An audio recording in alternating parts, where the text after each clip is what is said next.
Gıda, Etiği, Derneği Target'in Korona Günleri Sanal Konferansları dizisine hoş geldiniz. Ben Berivan Alkaş. Derneğimiz adına bu konferanslar dizisinde size ev sahipliği yapacağım. Konferans dizisinin amacı, COVID-19 salgının yaşandığı günlerde tarım ve gıda sisteminde yaşananları değerlendirmeye çalışmak ve sistemin geleceğine dair düşünsel katkıda bulunmaktır. Bu sunumda Toronto Üniversitesi Sosyoloji Bölümü emekli öğretim üyesi Profesör Doktor Sayın Harriett Friedmann, Metabolism of Global Cities, London, Manchester, Chicago başlığı altında bizimle görüşlerini paylaşacak. İyi seyirler dileriz. Hello, I'm delighted to be able to give a small version of a paper I wrote called The Metabolism of Global Cities, London, Manchester, Chicago. And this is published in the Sage Handbook of Nature, edited by Terry Marston, and came out a year or two ago. The metabolism of cities is at the heart of urban natures. Histories of cities seen through the metaphor of metabolism, that is, the conversion of energy from outside an organism into its life-sustaining processes, reveals the multiple intertwined legacies inherited by human settlements and the biocultural landscapes on which they depend. That's a mouthful. I hope I'll unpack a little bit. These cities are best understood not as amorphously global, but as concretely translocal. That is, each emergent global city successively shaped and reshaped distant as well as nearby biocultural landscapes. Always the dominant thrust was to simplify cultures and landscapes, both breaking the deep ties to surrounding fertile farmlands and waterways first chosen as sites for pre-colonial cities, and to create monocultures in place of the complex landscapes and diverse cultures of colonized places. In each historical period since 1500, emerging cities have sent rhizomes, those underground root-like structures, they're not roots, that produce new plants from the old ones directly. Emerging cities have sent rhizomes along specific, sometimes very long trajectories to find food for urban monocultures of humans. That's Alfred Crosby's phrase for cities, urban monocultures of humans and their unique activities, including industrial raw materials. As a result, every place on Earth can be understood as sediments of rhizomal connections from successive periods. That is, horizontal connections formed in each period. And each place has vertical connections that reach through those layers of history in the particular way that that place experienced marginalization, being made central, simplification, and occasionally even complexification, if that's a word. That these sediments shape both emerging cities and the commodity frontiers that emerged in tandem to supply materials and energy for those cities. These commodity frontiers in turn reshaped the lifeways of humans and their co-domestic species of plants and animals, and of course the wild places that were pushed back and transformed to supply materials to global cities. Much of this has been studied as commodity chains or value chains. Here I balance the focus on colonies with the cities they served, how those cities are formed by what we might call multiple intersecting value chains that, of course, change over time. Cities and their commodity frontiers were and are intertwined, and each period since 1500 reflects a new stage and a new pattern, sometimes marginalizing cities and frontiers from the prior period, sometimes bringing marginal cities and frontiers into new relations, defining the next period. Cities arose in a specific sequence, at the beginning especially, and there's much more to say about colonial cities, but I won't in this little talk. Happy to answer questions if you send me an email. Cities arose in a specific sequence. Slavery and sugar were keys to the metabolism of the first global city, Imperial London. I'm starting since 1500. Rome was earlier. At the same time, transforming biocultural landscapes in Africa and the Americas. London in the 17th and 18th century grew up as a global city based on an administrative, ecclesiastical, royal center that was very old, of course, beyond the Roman Empire. But it grew enormously in the 17th and 18th century. It grew without industry. There were not jobs, there were not factories, there was not wage labor in the sense we came to know it in the next phase, which I will talk about soon. There were every kind of social disorganization. There was a lot of prostitution.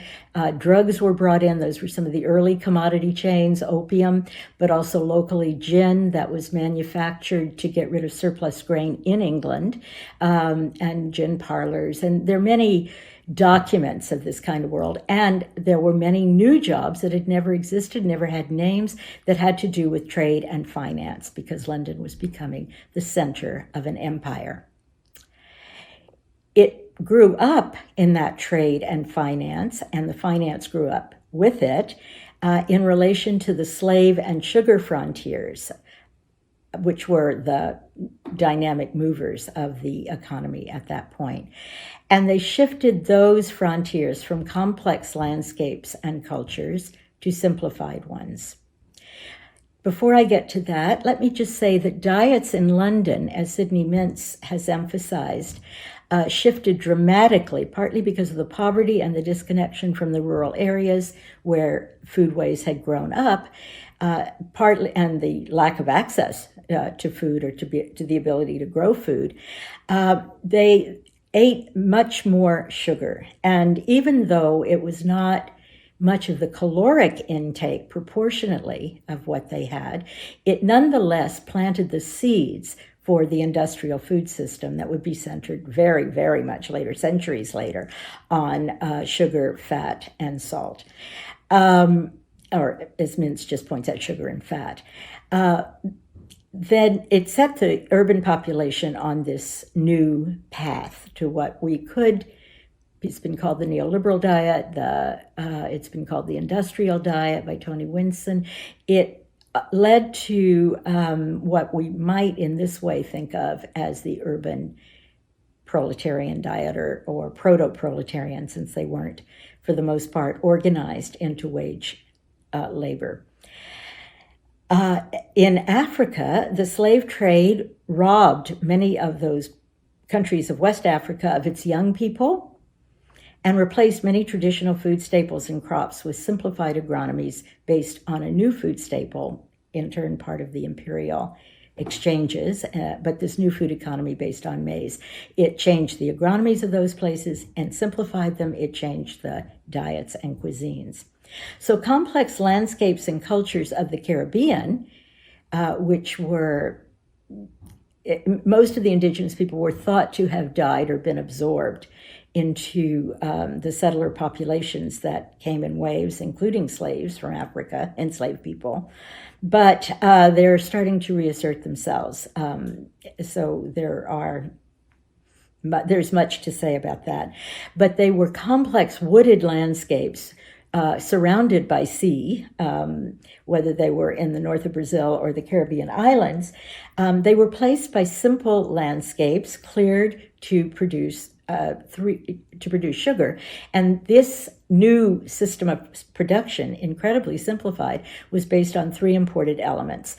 The landowners who claimed the land, we would say today probably grabbed the land, appropriated the land.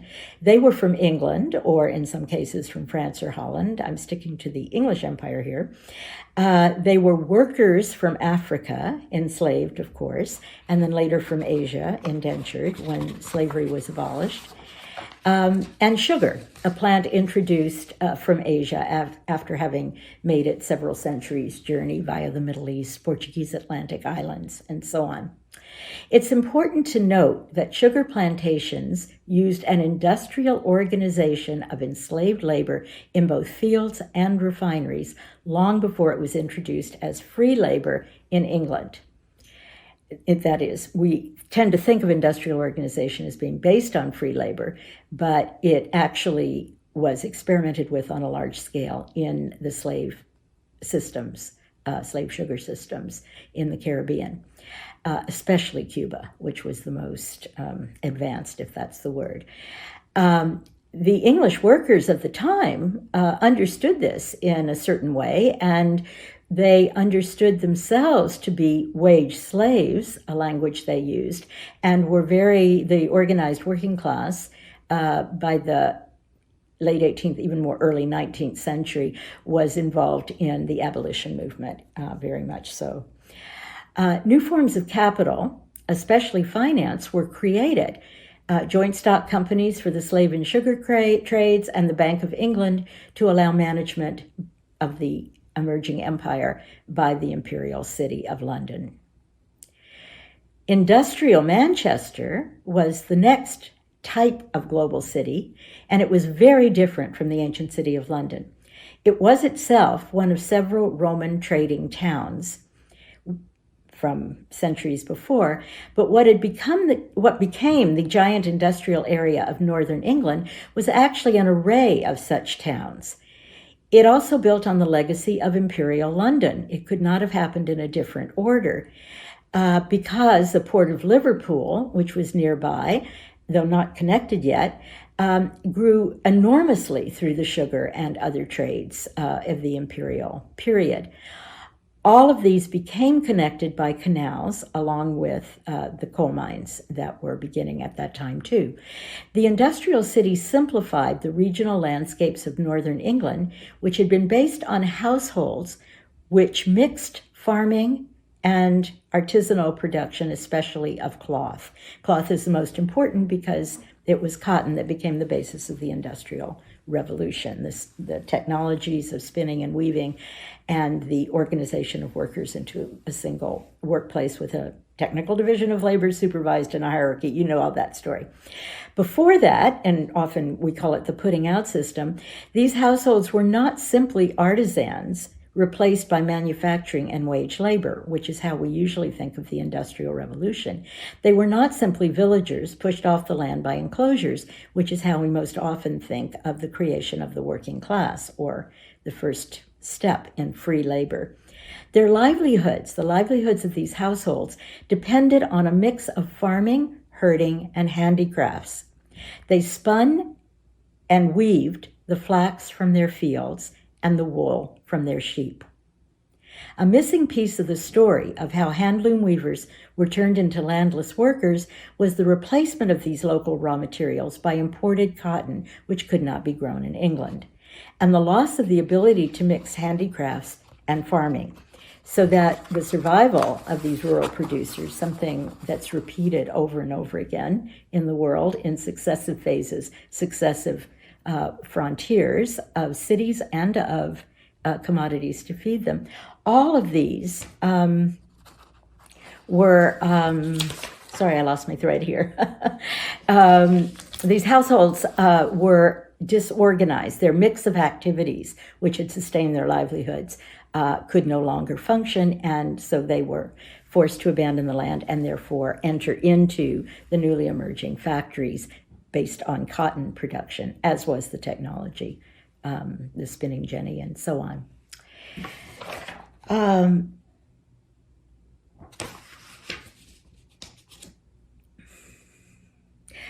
In turn, much of the cotton that was supplying the industries of England came from abroad.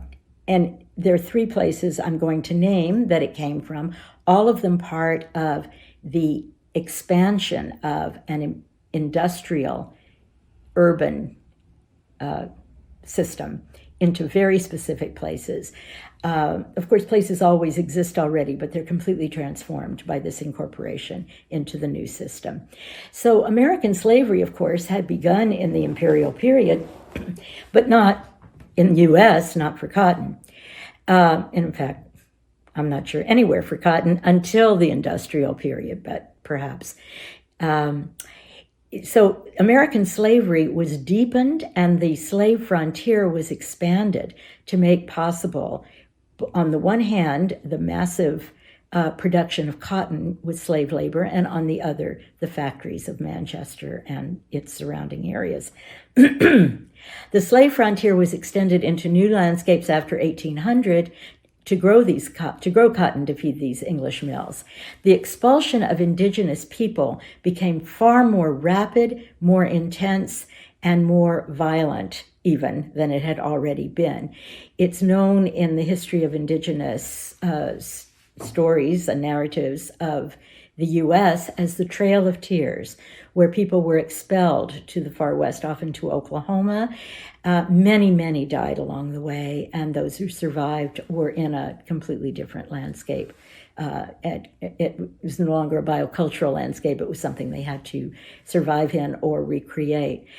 This slavery deepened in intensity in terms of the treatment of the slaves, the exploitation of the slaves, and the genocide of indigenous people. So all of this was part of the Industrial Revolution. This was part of producing the massive supply of cotton to England. And often it's said that England supported the South during the American Civil War because of its rivalry with the cities of the northern U.S., and that's true. But it's also true that it depended on the cotton, just as the cities of the northern U.S. did. And this was the origin of that story. The U.S. South moved to the center of the system, supplying industrial Manchester. It had not been central. There was some sugar, but it had not been central to the sugar slave trade. And at the same time, India was brought into the center of the industrial system by colonial suppression of their own cotton handicrafts and by the subordination of cotton producers to exports to Manchester.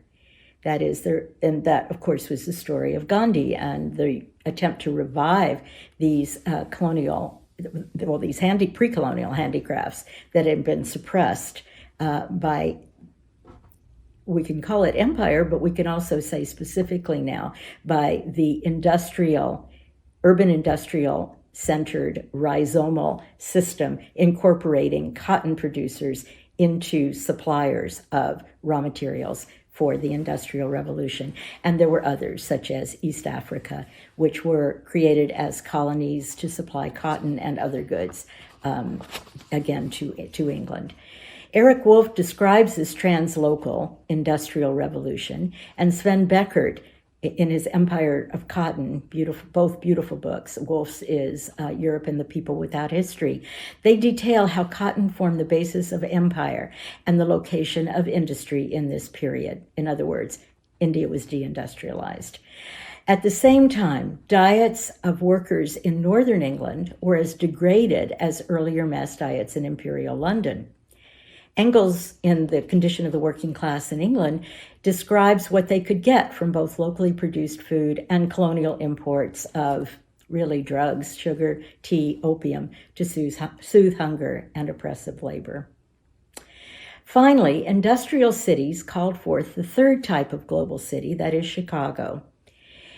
This was created, agro-industrial Chicago was created from the transformed indigenous landscapes of the prairies, vast expanses of the prairies behind it.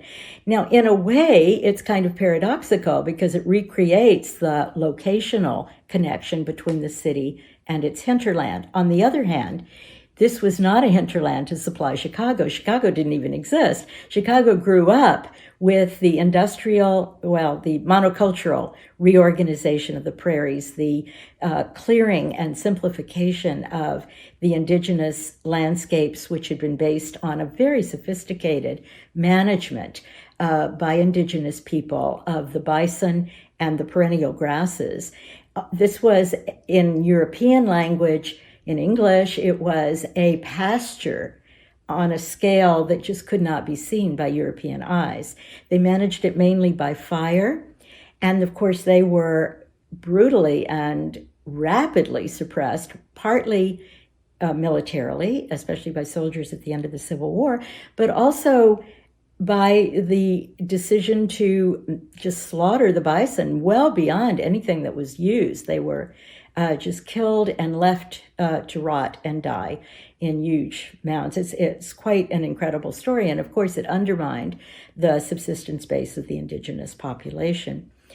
So William Cronin's environmental history shows how Chicago was created as part of the transformation of its vast hinterland into monocultures, not to supply itself, but to supply all the industrial cities which were modeled on Manchester and had grown up in the period of Manchester as a global city.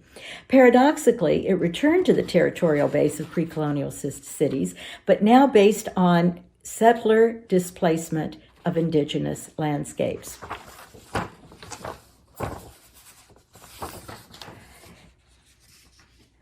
Chicago, therefore, grew up as a flow-through system, not a circular system. All of these are linear systems, but this is simply flow-through.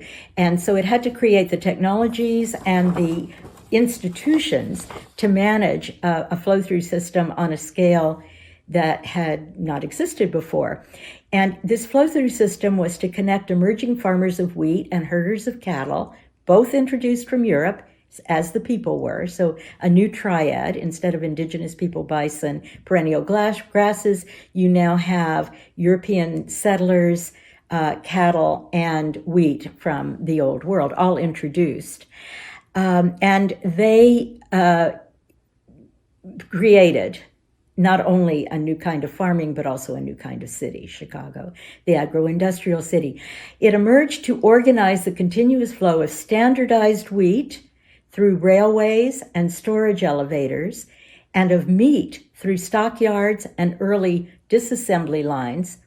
These meatpacking industries, where the carcasses of the cattle moved along conveyor belts overhead and the workers stood at their stations, anticipated Fordism by many decades, just as the industrial organization of sugar under slavery had anticipated and paved the way for the industrial organization in England.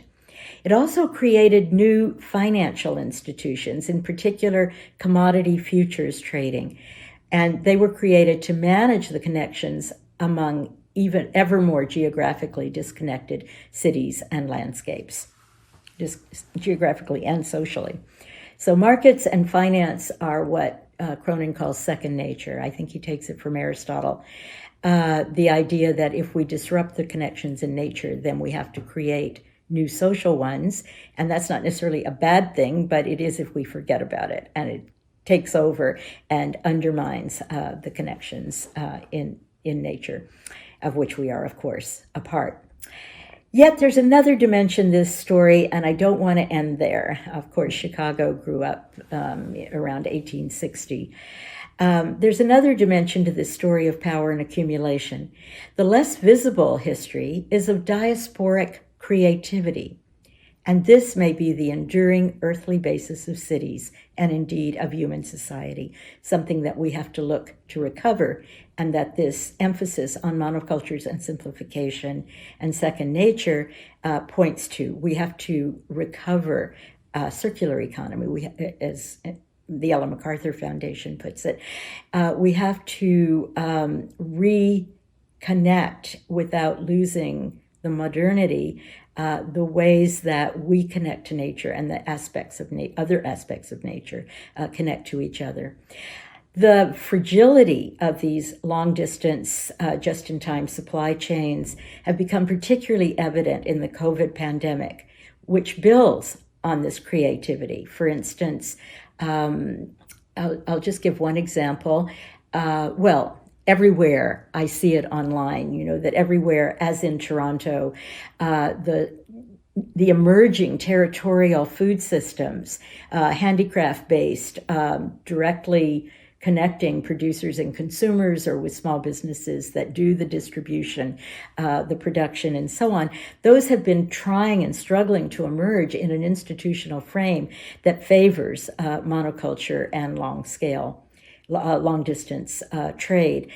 And the supermarkets have, of course, intensified that in recent decades. Now, during the COVID pandemic, when it became clear how fragile national borders were, or how subject to closure. The US and Canada was completely unexpected by almost everyone, I think.